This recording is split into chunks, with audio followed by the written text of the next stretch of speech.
നമസ്തേ. വാൽമീകി രാമായണം ബാലകാണ്ഡം തുടരുന്നു. ഹരേ രാമ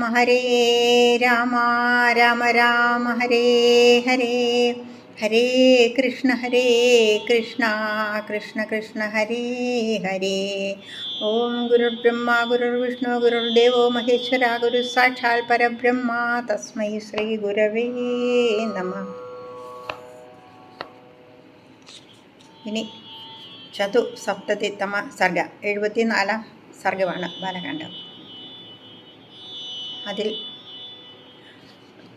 രാമൻ്റെയും സീതയുടെയും സഹോദരങ്ങളുടെയും വിവാഹം കഴിഞ്ഞിട്ട് അവർ തിരികെ അയോധ്യയിലേക്ക് പോകുന്ന വഴിക്കുള്ള പരശുരാമ സമാഗമമാണ് ഇതിൽ ഇനിയുള്ളതിൽ പറയുന്നത്. പരശുരാമ സമാഗമം, പരശുരാമനുമായുള്ള കൂടിക്കാഴ്ച. അധരാത്ര്യാം വ്യതീതായാം വിശ്വാമിത്രോ മഹാമുനി ആപൃഷ്ട്വാ തൗ ച രാജാനോ ജഗാമോത്തരപർവ്വതം ആശീർഭി പൂരയിത്വാ ച കുമാരാംശ്ച സ രാഘവാൻ. വിശ്വാമിത്രേ ഗതേ തസ്മിൻ രാജാ ച ജഗദീപതി അയോധ്യാധിപതി ശ്രീമാൻ വൈദേഹം മിഥിലാധിപം ആപൃഷ്ട്വാധ ജഗാമാശു രാജാ ദശരഥപുരീം. ഗച്ഛന്തം തം തു രാജാനമന്വഗച്ഛന്നരാധിപ അധ രാജാ വിദേഹാനാം ദദൗ കന്യാധനം ബഹു ഗവാം ശതസഹസ്രാണി ബഹൂനി മിഥിലാധിപ കമ്പളാനാം ച മുഖ്യാനാം ക്ഷൗമകോട്യംബരാണി ച. ആ വിശ്വാമിത്ര മാമുനി രാത്രി കഴിഞ്ഞ ഉടനെ രാജകുമാരന്മാരായ രാഘവന്മാരെ ആശീർവചനങ്ങളാൽ അനുഗ്രഹിച്ച ശേഷം ആ 2 രാജാക്കന്മാരെയും കണ്ട് യാത്ര പറഞ്ഞ് വടക്കുള്ള ഹിമാലയ പർവ്വതത്തിലേക്കായി എഴുന്നള്ളി. ആ വിശ്വാമിത്ര മുനി പോയതിൽ പിന്നെ ഉടനെ ചക്രവർത്തിയും അയോധ്യാധിപതിയായി രാജ്യം ഭരിക്കുന്നവനും ശ്രീമാനും ആയ ദശരഥ മഹാരാജാവ് മിഥിലാധിപതിയായ ജനക മഹാരാജാവിനോട് യാത്ര പറഞ്ഞ് സമ്മതിപ്പിച്ച് സ്വപുരത്തിലേക്ക് പുറപ്പെട്ടു. ജനക മഹാരാജാവ് തിരികെ യാത്ര ചെയ്തിരുന്ന ആ ദശരഥ മഹാരാജാവിനെ ആ സമയം കുറേ ദൂരം അനുയാത്ര ചെയ്തു. ആ സമയം ദേഹരാജാവായ മിഥിലാധിപൻ പശുക്കളുടെയും ഉത്തമങ്ങളായ സാൽബകളുടെയും അനവധി ലക്ഷങ്ങളെയും വെൺപട്ടുകളെയും മറ്റനവധി വസ്ത്രങ്ങളെയും സ്ത്രീധനമായി ഏറെ കൊടുത്തു. ഹസ്തൈശ്വരഥപാദാതം ദിവ്യരൂപം സ്വലംകൃതം ദദൗ കന്യാപിതാതാസാം ദാസീദാസമനുത്തമം ഹിരണ്യസ്യ സുവർണസ്യ മുക്താനാം വിദ്രുമസ്യ ച ദദൗ പരമസംഹൃഷ്ട കന്യാധനമനുത്തമം. ദത്വാ ബഹുധനം രാജാ സമനുജ്ഞായ പാർത്ഥിവം സംഭൂജ്യ മംഗളാർഷീഭി കുമാരാൻ രഘുനന്ദനാൻ പ്രവിവേശ സ്വനിലയം മിഥിലാം മിഥിലേശ്വര. തസ്മിൻ പ്രവിഷ്ടേ നഗരം ജനകേ ജഗദീപതി രാജാപ്യയോധ്യാധിപതി സഹപുത്രൈർമഹാത്മഭിഃ ഋഷീൻ സർവാൻ പുരസ്കൃത്യ ജഗാമ സബലാനുഗ. വാഹിനീം മഹതീം കർഷൻ കീർത്തിമാംശ്ചയയ ഉത്തദാ. ഗച്ഛന്തം തം നരവ്യാഘ്രം സർഷിസംഘം സരാഘവം ഘോരാസ്മ പക്ഷിണോ വാച വ്യാഹരന്തി തതസ്തത ഭൗമാശ്ചൈവ മൃഗാ സർവേ ഗച്ഛന്തി സ്മ പ്രദക്ഷിണം. താൻ ദൃഷ്ട്വാ രാജശാർദൂല വസിഷ്ഠം പര്യപ്രച്ഛത. കന്യകകളുടെ പിതാവായ ജനക മഹാരാജാവ് അവർക്ക് ദിവ്യരൂപമാർന്ന നല്ല കോപ്പുകളോടു കൂടിയ ആന, കുതിര, തേർ, കാലാളിവയെയും മേന്മയുള്ള ദാസികളെയും വേലക്കാരെയും കൊടുത്തു. വെള്ളിയും ആമാടയും മുത്തും പവിഴവും ആയ വിലയേറ്റ ശ്രീധനത്തെയും അതിസന്തുഷ്ടി പൂണ്ടവനായി കൊടുത്തു. മിഥിലേശ്വരനായ ജനകരാജാവ് അനവധി ധനത്തെ കൊടുത്ത ശേഷം ദശരഥ ചക്രവർത്തിയോട് അനുമതി വാങ്ങിക്കൊണ്ട് രാജകുമാരന്മാരായ രഘുനന്ദനന്മാരെ മംഗളാശീർവചനങ്ങളാൽ അനുഗ്രഹിച്ച ശേഷം സ്വവാസസ്ഥലമായ മിഥിലയിൽ തിരിച്ചെഴുന്നള്ളി. ആ ജനകരാജാവ് നഗരത്തിലേക്ക് പോയ ശേഷം സേനകളോടും അനുചരന്മാരോടും കൂടിയവനും ചക്രവർത്തിയും അയോധ്യാധിപതിയും ആയ അരജൻ മഹാത്മാക്കളായ പുത്രന്മാരോടും കൂടി ഋഷികൾ എല്ലാവരെയും മുന്നിലാക്കിക്കൊണ്ട് യാത്രയായി. അപ്പോൾ കീർത്തിമാനായ അദ്ദേഹം വമ്പിച്ച ആ സൈന്യത്തെയും നയിച്ചുകൊണ്ട് ചെന്നു. ഋഷിമാരോടുകൂടിയും രാഘവന്മാരോടുകൂടിയും പോയിക്കൊണ്ടിരുന്ന ആ നരശ്രേഷ്ഠനരികിൽ പക്ഷികൾ അശുഭസൂചകങ്ങളായ ശബ്ദങ്ങളെ അങ്ങുമിങ്ങും പുറപ്പെടുവിച്ചു. ഭൂമിയിലുള്ള മൃഗങ്ങളെല്ലാം പ്രദക്ഷിണമായി തന്നെ ചുറ്റി. രാജശ്രേഷ്ഠൻ അവയെ കണ്ട് വസിഷ്ഠ മഹർഷിയോട് അതിൻ്റെ കാരണത്തെപ്പറ്റി ഇങ്ങനെ ചോദിച്ചു. അസൗമ്യാ പക്ഷിണോ ഘോരാ മൃഗാശ്ചാഭിപ്രദക്ഷിണാ കിമിദം ഹൃദയോത്കമ്പി മനോ മമ ച സീദതി രാജ്ഞോ ദശരഥസ്യൈതശ്ചുത്വാ വാക്യം മഹാനർഷി ഉവാച മധുരാം വാണീം ശ്രൂയതാമസ്യ യത്ഫലം ഉപസ്ഥിതം ഭയം ഘോരം ദിവ്യം പക്ഷിമുഖാച്യുതം മൃഗാ പ്രശമയന്ത്യേതേ സന്താപസ്ത്യജ്യതാമയം തേഷാം സംവദതാം തത്ര വായുപ്രാദുർബഭൂവഃ കമ്പയൻ മേദിനീം സർവാം സപർവതവനാം മഹാൻ തമസാ സംവൃത സൂര്യ സർവാന പ്രബഭുർദിശ ഭസ്മനാചാവൃതം സർവം സമ്മൂഢമിവ തദ്ബലം വസിഷ്ഠശ്ചർഷയശ്ചാന്യേ രാജാ ച സസുതസ്തദാ സസംജ്ഞാ ഇവ തത്രാസൻ സർവമന്യദ്വിചേതനം തസ്മിൻസ്തമസി ഘോരേ തു ഭസ്മച്ഛന്നേവ സാ ചമൂ ദദർശ ഭീമസങ്കാശം ജടാമണ്ഡലധാരിണം ഭാർഗവം രാമദഗ്ന്യം തം രാജവംശവിമർദ്ദനം കൈലാസമിവ ദുർധർഷം കാലാഗ്നിമിവ ദുസ്സഹം ജ്വലന്തമിവ തേജോഭിർദുർനിരീക്ഷം പൃഥഗ്ജനൈഃ സ്കന്ധേ ചാസജ്യ പരശും ധനുർവിദ്യുദ്ഗണോപമം പ്രഗൃഹ്യ ശരമുഖ്യം ച ത്രിപുരഘ്നം യഥാ ശിവം. പക്ഷികളും കർണകഠോരമായി അശുഭകരമാം വണ്ണം കൂകുന്നു. മൃഗങ്ങളും പ്രദക്ഷിണമായി ചുറ്റുന്നു. എൻ്റെ മനസ്സ് തളരുന്നു. ചിത്തം തുടിപ്പിക്കുന്ന ഇത് എന്ത്? ദശരഥ രാജാവിൻ്റെ ഈ വാക്യത്തെ കേട്ട മഹർഷി ചിത്തം കുളിർപ്പിക്കുന്ന മൊഴി ഉര ചെയ്തു. ഇതിൻ്റെ ഫലം എന്തെന്ന് കേട്ടാലും. പക്ഷികൾ വഴിയായി സൂചിപ്പിക്കപ്പെട്ടതും ദൈവികമായുള്ളതും അടുത്തു വരുവാൻ പോകുന്നതും ഭയങ്കരവും ആയ ആപത്തിനെ ഈ മൃഗങ്ങൾ ഒഴിഞ്ഞതായി സൂചിപ്പിക്കുന്നു. ഈ ദുഃഖത്തെ വെടിഞ്ഞാലും. അവിടെ അവർ അപ്രകാരം പറഞ്ഞുകൊണ്ടിരിക്കവേ തന്നെ ഗിരികളും കാടുകളും അടക്കം ഭൂമി മുഴുവനും കുലുക്കിക്കൊണ്ട് ഒരു വമ്പിച്ച കൊടുങ്കാറ്റുളവായി. കണ്ടാലും ആദിത്യൻ ഇരുൾ കൊണ്ട് മൂടപ്പെട്ടു. ദിക്കുകളെല്ലാം ശോഭയറ്റതായി തീർന്നു. ആ സൈന്യം മുഴുവനും അമ്പരന്ന് പൊടികൊണ്ട് മൂടപ്പെട്ടതായും ഭവിച്ചു. വസിഷ്ഠരും മറ്റു ഋഷിമാരും പുത്രന്മാരോടുകൂടി രാജാവും ആ സമയം അവിടെ ബോധത്തോടു കൂടിയവരായി തന്നെ വർത്തിച്ചു. മറ്റെല്ലാം മയങ്ങിപ്പോയി. ആ ഭയങ്കരമായ സങ്കടഘട്ടത്തിൽ ഇരുട്ടിൽ പൊടികൊണ്ട് മൂടപ്പെട്ടിരുന്ന ആ സൈന്യം ഭയങ്കര രൂപിയും തലയിൽ ജടമുടി ധരിച്ചവനും ക്ഷത്രകുല ഘാതകനും ഇവ കൈലാസമല പോലെ ആക്രമിക്കപ്പെടുവാൻ കഴിയാത്തവനും പ്രളയകാലാഗ്നി പോലെ അടുപ്പാൻ കഴിയാത്തവനും സ്വതേജപുഞ്ചങ്ങളാൽ ജ്വലിക്കുന്ന പോലെയുള്ളവനും സാധാരണ ജനങ്ങളാൽ നോക്കപ്പെടുവാൻ കഴിയാത്തവനും ചുമലിൽ വെൺമഴുവും മിന്നൽത്തതിയൊത്ത വില്ലും ധരിച്ച് ശ്രേഷ്ഠമായ അമ്പും കയ്യിൽ പിടിച്ചുകൊണ്ട് ത്രിപുര സംഹാരകനായ പരമശിവനെ എന്ന പോലെ ആ ഭൃഗുവംശജാതനും ജമദഗ്നിസുതനുമായ പരശുരാമ മഹർഷിയെ കണ്ടു.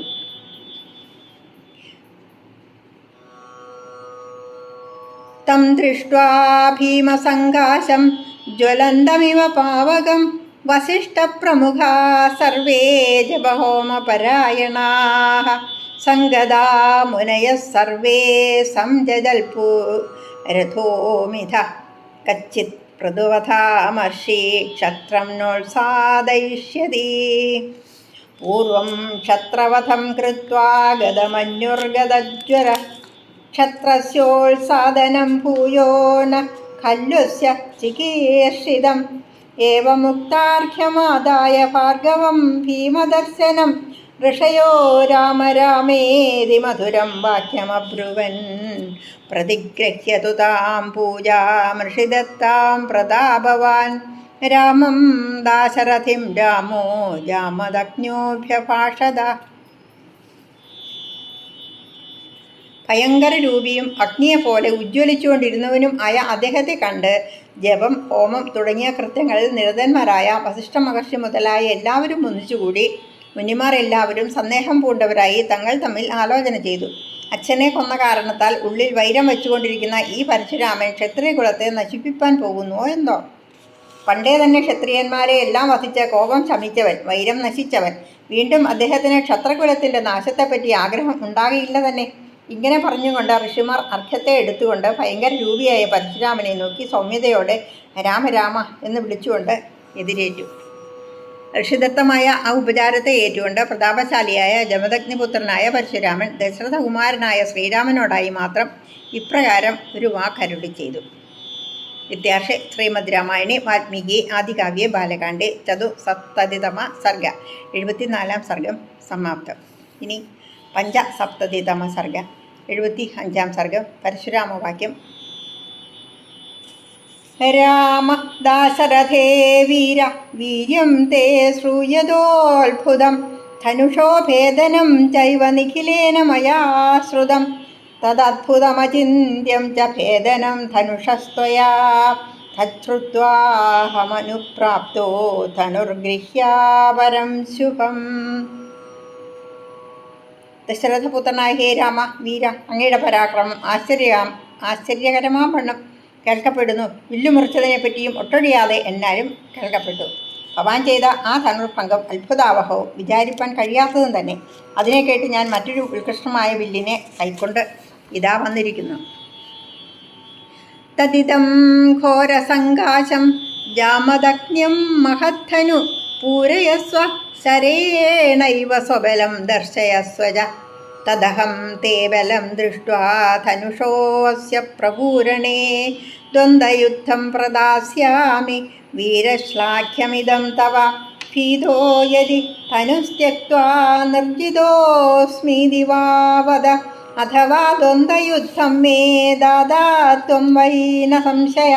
തസ്യ തദ്വചനം ശ്രുത്വാ രാജാ ദശരഥസ്തദാ വിഷണ്ണവദനോ ദീന പ്രാഞ്ജലിർവാക്യമബ്രവീത്. ക്ഷത്രരോഷാത് പ്രശാന്തസ്ത്വം ബ്രാഹ്മണാനാം ച സന്നിധൗ ബാലാനാം മമ പുത്രാണാമഭയം ദാതുമർഹസി. ഭാർഗവാണാം കുലേ ജാത സ്വാർത്ഥായ വ്രതശാലിനാം സഹസ്രാക്ഷേ പ്രതിജ്ഞായ ശസ്ത്രം നിക്ഷിപ്തവാനസി. സത്വം ധർമ്മപരോ ഭൂത്വാ കാശ്യപായ വസുന്ധരാം ദത്വാ വനമുപാഗമ്യ മഹേന്ദ്രകൃതകേതന മമ സർവവിനാശായ സംപ്രാപ്തസ്ത്വം മഹാമുനി ന ചൈകസ്മിൻ ഹതേ രാമേ സർവേ ജീവാമഹേ വയം. കണ്ടാൽ ആരും ഭയപ്പെടുന്നതും ജമദഗ്നിവക്കൽ നിന്ന് ലഭിച്ചതും ആയ ഉത്കൃഷ്ടമായ ഈ വമ്പിച്ച വില്ലിനെ ഞാനേറ്റി ശരം തൊടുത്താലും അങ്ങയുടെ കരബലത്തെ കാട്ടിത്തന്നാലും അപ്പോൾ ഈ വില്ല് കുലയ്ക്കുന്നതിൽ അങ്ങയുടെ ശക്തിയെ ഞാൻ കണ്ടറിഞ്ഞ് നാം തമ്മിൽ ദ്വന്ദ്വയുദ്ധം ചെയ്യാമെന്ന് ഞാൻ പ്രതിജ്ഞ ചെയ്യുന്നു. ഹേ വീര, അങ്ങയ്ക്ക് ഇങ്ങനെ ചെയ്യുന്നത് നല്ലതാകുന്നു. അല്ലെന്നാൽ വില്ല് വലിച്ചെറിഞ്ഞ് ഭയം പൂണ്ടവനായി ഞാൻ തോൽപ്പിക്കപ്പെട്ടു എന്ന് പറയുക. അല്ലാത്ത പക്ഷം ഭവാൻ എനിക്ക് ദ്വന്ദ്വയുദ്ധത്തെ തരിക, എന്നോടുകൂടി പോരാടുക. അപ്പോൾ അദ്ദേഹത്തിൻ്റെ ആ വാക്കുകേട്ട് ദശരഥ ചക്രവർത്തി മുഖം വാടി മനസ്സിടിഞ്ഞവനായി കൈകൾ കൂപ്പിക്കൊണ്ട് ഇങ്ങനെ മറുപടി ഉരച്ചു. നിന്തിരുവടിയാകട്ടെ, ക്ഷത്രിയ ജാതിയിലുള്ള കോപം ശമിച്ചവൻ എൻ്റെ ചെറുപുത്രന്മാർക്ക് അഭയത്തെ ഈ ബ്രാഹ്മണരുടെ മുൻപിൽ വെച്ച് അരുളയണമേ. വേദാധ്യയനത്തെ തന്നെ വ്രതമായി കൈക്കൊണ്ടവരായ ഭൃഗുവംശജന്മാരുടെ കുലത്തിൽ ജനിച്ചവനായി ഇന്ദ്രൻ്റെ സമീപത്തിൽ വച്ച് പ്രതിജ്ഞയെ ചെയ്ത് ആയുധങ്ങളെ വേണ്ടെന്ന് വച്ചവനാണല്ലോ അങ്ങുന്ന്. അപ്രകാരമുള്ള നിന്തിരുവടി ധർമാനുഷ്ഠാന തൽപരനായി ഭവിച്ച് കശ്യപ മുനിക്കായിക്കൊണ്ട് ഭൂമിയെല്ലാം ദാനം ചെയ്ത് കാട്ടിലേക്ക് ചെന്ന് മഹേന്ദ്രഗിരിയെ വാസസ്ഥലമാക്കി രാമൻ ഒരുവൻ കൊല്ലപ്പെട്ടാൽ ഞങ്ങളെല്ലാവരും വാസസ്ഥലമാക്കി. രാമൻ ഒരുവൻ കൊല്ലപ്പെട്ടാൽ ഞങ്ങളെല്ലാവരും ജീവൻ വെച്ചിരിക്കുകയില്ല. ഏ മഹാമുനിവര, അങ്ങ് എൻ്റെ വിനാശത്തിനായി എത്തിയിരിക്കുകയാണ്. ബ്രൂവത്യേവം ദശരഥേ ജാമദഗ്ന പ്രതാപവാൻ അനാദത്തൈവ തദ്വാക്യം രാമമേവാഭ്യഭാഷത.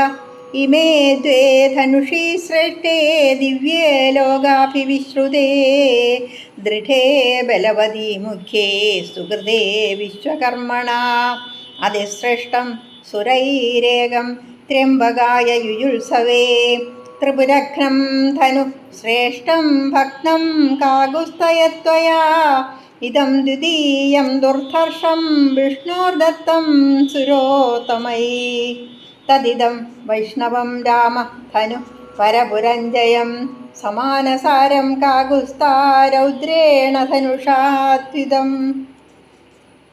തഥാ തു ദേവതാ സർവാ പൃച്ഛന്തി സ്മ പിതാമഹം ശിതികണ്ഠസ്യ വിഷ്ണോശ്ച ബലാബലനിരീക്ഷയാ അഭിപ്രായം തു വിജ്ഞായ ദേവതാനാം പിതാമഹ വിരോധം ജനയാമാസ തയോ സത്യവതാംബര വിരോധേ ച മഹദ്യുദ്ധമഭവദ്രോമഹർഷണം ശിതികണ്ഠസ്യ വിഷ്ണോശ്ച പരസ്പരജിഗീഷിണോ തഥാ തു രംഭിതം ശൈവം ധനുർഭീമപരാക്രമം ഹുങ്കാരേണ മഹാദേവ സ്തംഭിതോऽഥ ത്രിലോചന ദേവൈസ്തദാ സമാഗമ്യ ഷഡ്ഷിസംഖൈः സചാരണൈः യാജിതൗ പ്രശമം തത്ര ജഗ്മദുസ്തൗ സുരോത്തമൗ. ദശരഥ മഹാരാജാവ് ഇപ്രകാരം ഒരു ചെയ്യവേ അദ്ദേഹത്തിൻ്റെ അപേക്ഷയെ പ്രതാപശാലിയായ ആ പരശുരാമൻ ഒട്ടും ഗണിക്കാതെ ശ്രീരാമനോടായി തന്നെ പറഞ്ഞു. ഈ രണ്ട് വില്ലുകളും വിശ്വകർമാവിനാൽ ശ്രേഷ്ഠമായും ആശ്ചര്യകരമായും ലോകത്തിൽ പുഴാർന്നവയായും നല്ല കട്ടിയുള്ളവയായും ഉറപ്പുള്ളവയായും പ്രധാനമായവയായും ഒരുപോലെ സൃഷ്ടിക്കപ്പെട്ടവയാകുന്നു. ഒന്ന് ദേവന്മാരാൽ ത്രിപുരന്മാരുമായി പോരാടുവാൻ ഇച്ഛ പൂണ്ട പരമശിവനായിക്കൊണ്ട് കൊടുക്കപ്പെട്ടു. ഹേ കാകുസ്ത, ത്രിപുരങ്ങളെ നശിപ്പിച്ചതായ യാതൊരു ഈ ഉത്തമ ധനുസ് ഭവാനാൽ മുറിക്കപ്പെട്ടു. അടുപ്പാൻ കഴിയാത്ത ആ രണ്ടാമത്തെ വില്ല് ദേവശ്രേഷ്ഠന്മാരാൽ മഹാവിഷ്ണുവിനായി നൽകപ്പെട്ടു. കാകുസ്ത, ഹേ രാമ, ആ വൈഷ്ണവ ധനുസ്സായ ഇത് ജയത്തെ നൽകുന്നതിൽ നിന്ന് നിസ്തുല്യമായത് ഇതും ശിവധനുസ്സിനോട് ഒത്ത പുകഴാർന്നത്. അപ്പോൾ ദേവന്മാർ എല്ലാവരും മഹാവിഷ്ണുവിൻ്റെയും പരമശിവൻ്റെയും ബലാബലത്തെ പരീക്ഷിച്ചറിയാൻ വേണ്ടി ബ്രഹ്മാവിനോട് ചോദിച്ചു. സത്യവാന്മാരിൽ വച്ച് ഉത്തമനായ ബ്രഹ്മാവ് ദേവന്മാരുടെ ആഗ്രഹത്തെ കേട്ടറിഞ്ഞ് അവർക്കിരുവർക്കും തമ്മിൽ വിരോധത്തെ ഉളവാക്കി. തമ്മിൽ വൈരമുണ്ടായപ്പോൾ അന്യോന്യം ജയിപ്പാൻ ആഗ്രഹിച്ചവരായ നീലകണ്ഠനും മഹാവിഷ്ണുവിനും തമ്മിൽ കാണികൾക്ക് രോമാഞ്ചമുളവാക്കുമാറ് വമ്പിച്ച യുദ്ധം സംഭവിച്ചു. അപ്പോൾ വൻ പരാക്രമമാർന്നതായ ശിവധനുസ് വിഷ്ണുവിൻ്റെ ഒരു ഹുങ്കാരത്താൽ ഞാണറ്റതായി ഭവിച്ചു. അപ്പോൾ മുക്കണ്ണനായ പരമശിവനും ഒന്നും തോന്നാതെ സ്തംഭിച്ചു നിന്നുപോയി. ദേവോത്തമന്മാരായ അവരിരുവരും ആ സമയം ഋഷിഗണങ്ങളോടും ചാരണന്മാരോടും കൂടിയ ദേവന്മാരാൽ അക്കാര്യത്തെപ്പറ്റി ഒന്നിച്ചുകൂടി അപേക്ഷിക്കപ്പെട്ടവരായി അടങ്ങി. ജൃംഭിതം തദ്ധനുർദൃഷ്ട്വാ ശൈവം വിഷ്ണുപരാക്രമൈഃ അധികം മേനിരേ വിഷ്ണും ദേവാ സർഷിഗണാസ്തദാ പൂജയിത്വാ തതോ വിഷ്ണുമാമന്ത്ര്യ ച പിനാകിനം ബ്രഹ്മേന്ദ്രാദീൻ പുരസ്കൃത്യ നാഗപൃഷ്ടം യയുസ്തദാ ധനുരുദ്രസ്തു സംക്രുദ്ധോ വിദേഹേഷു മഹായശാ ദേവരാജസ്യ രാജർഷേർദദൗ ഹസ്തേ സസായകം ഇദം ച വൈഷ്ണവം രാമ ധനു പരപുരഞ്ജയം ഋജീകേ ഭാർഗവേ പ്രാദാദ്വിഷ്ണു സന്യാസമുത്തമം ഋജീകസ്തു മഹാതേജാ പുത്രസ്യ പ്രതികർമ്മണ പിതുർമമ ദദൗ ദിവ്യം ജമദഗ്നേർമഹാത്മനഃ ന്യസ്തശസ്ത്രേ പിതരിമേ തപോബലസമന്വിതേ അർജുനോ വിദധേ മൃത്യും പ്രാകൃതാം ബുദ്ധിമാസ്ഥിത വധമപ്രതിരൂപം തു പിതു ശ്രുത്വാ സുദാരുണം അമർഷോ മേ മഹാനാസി സർവലോകഭയപ്രദാ ക്ഷത്രമുത്സാദയൻ രോഷാജാതം ജാതമനേകശ പൃഥിവീം ചാകിലാം പ്രാപ്യ കശ്യപായ മഹാത്മനേ യജ്ഞസ്യാന്തേ തദാ രാമ ദക്ഷിണാം പുണ്യകർമ്മണേ ദത്വാ മഹേന്ദ്രനിലയ തപോബലസമന്വിത സ്ഥിതോ അസ്മി തസ്മിൻ സ്തഭ്യൻ വൈ സുസുഖം സുരസേവിതേ. അപ്പോൾ ഋഷിഗണങ്ങളോടുകൂടി ദേവന്മാർ ആ ശിവധനുസിനെ വിഷ്ണുവിൻ്റെ വൈഭവത്താൽ ഞാണറ്റുപോയതായി കണ്ട് വിഷ്ണുവിനെ ഏറ്റവും കൊണ്ടാടി. അപ്പോൾ വിഷ്ണുവിനെ പ്രാർത്ഥിച്ച് സ്തോത്രം ചെയ്ത് പിന്നെ പരമശിവനെയും ബ്രഹ്മാവ് ഇന്ദ്രൻ മുതലായവരെയും മുമ്പിട്ടുകൊണ്ട് ആ ദേവന്മാർ സ്വർഗ്ഗലോകത്തിൽ ദേവന്മാരുടെ വാസസ്ഥാനമായ വില്ലുപോലെ വളഞ്ഞ കുന്നിൻ്റെ മുകളിൽ ചെന്നു ചേർന്നു. മഹായശസ്വിയായ പരമശിവൻ ചൊടിച്ച് ആ സമയം രാജർഷിയായ ദേവരാജൻ്റെ കയ്യിൽ മിഥിലാരാജ്യത്തിലുള്ള ബാണസഹിതമായ വില്ലിനെ കൊടുത്തു. ഹേ രാമ, മഹാവിഷ്ണുവും ജയം നൽകുന്നതിൽ തുല്യതയില്ലാത്ത ഈ വൈഷ്ണവധനുസിനെ ഭൃഗുവംശജനായ ഋജീക മുനിവക്കൽ ശ്രേഷ്ഠമായ നിക്ഷേപമായി കൊടുത്തു. മഹാതേജസ്വിയായ ഋജീക മഹർഷിയും നിസ്തുല്യ കർമാവും തൻ്റെ പുത്രനും എൻ്റെ പിതാവും മഹാത്മാവും ആയ ജമദഗ്നി മഹർഷി വശം ആശ്ചര്യകരമായ ആ വില്ലിനെ കൊടുത്തു. കർത്തവീര്യാർജുനൻ തുച്ഛബുദ്ധി കൈക്കൊണ്ടവനായി എൻ്റെ പിതാവ് ആയുധങ്ങൾ വേണ്ടെന്ന് വെച്ച തപസ്സിൽ ഗാഠമായി വർത്തിച്ചിരുന്നപ്പോൾ അദ്ദേഹത്തെ കൊല ചെയ്തു. എൻ്റെ പിതാവിൻ്റെ നിഷ്ഠുരതരവും ഇണയില്ലാത്തതും ആയ വധത്തെ കേട്ട് അക്കാരണത്താൽ അതിയായതും എല്ലാ ലോകങ്ങൾക്കും ഭയത്തെ ഒഴിവാക്കുന്നതും ആയ വൈരം എനിക്കുണ്ടായി. പകവീട്ടുവാനുള്ള കോപത്താൽ അപ്പോൾ ഉണ്ടായിക്കൊണ്ടിരുന്ന ക്ഷത്രിയ കീടങ്ങളെ എത്രയോ പ്രാവശ്യം ഞാൻ കൊയ്തു കളഞ്ഞു. ഹേ രാമ, ഭൂമി മുഴുവനും ഇപ്രകാരം ലഭിച്ച് യാഗ അവസാനത്തിൽ പുണ്യകർമാവും മഹാത്മാവും ആയ കശ്യപമുനിക്കായി ആ സമയം ദക്ഷിണയായി കൊടുത്ത് മഹേന്ദ്രപർവ്വതം പ്രാപിച്ച് തപോവൈരാഗ്യം പൂണ്ടവനായി സ്ഥിരചിത്തനായി ദേവന്മാരാൽ കൊണ്ടാടപ്പെട്ട അദ്യക്കിൽ അതിസന്തുഷ്ടി പൂണ്ടവനായി തന്നെ ഞാൻ തപസ്സു ചെയ്തു വരുന്നു. ശ്രുത്വാ തു ധനുഷോ ഭേദം വിസ്മിതാനാം നഭസ്ഥലേ ഭാഷതാം ദേവസംഘാനാം തതോഹം ദ്രുതമാഗത തദിദം വൈഷ്ണവം രാമ പിതൃപൈതാമഹം മഹത് ക്ഷത്രധർമ്മം പുരസ്കൃത്യ ഗൃഹ്ണീഷ ധനുരുത്തമം. യോജയസ്വ ധനുശ്രേഷ്ഠേ ശരം പരപുരഞ്ജയം യതി ശക്നോഷി കാകുസ്ത ദ്വന്ദ്വം ദാസ്യാമി തേ തദാ.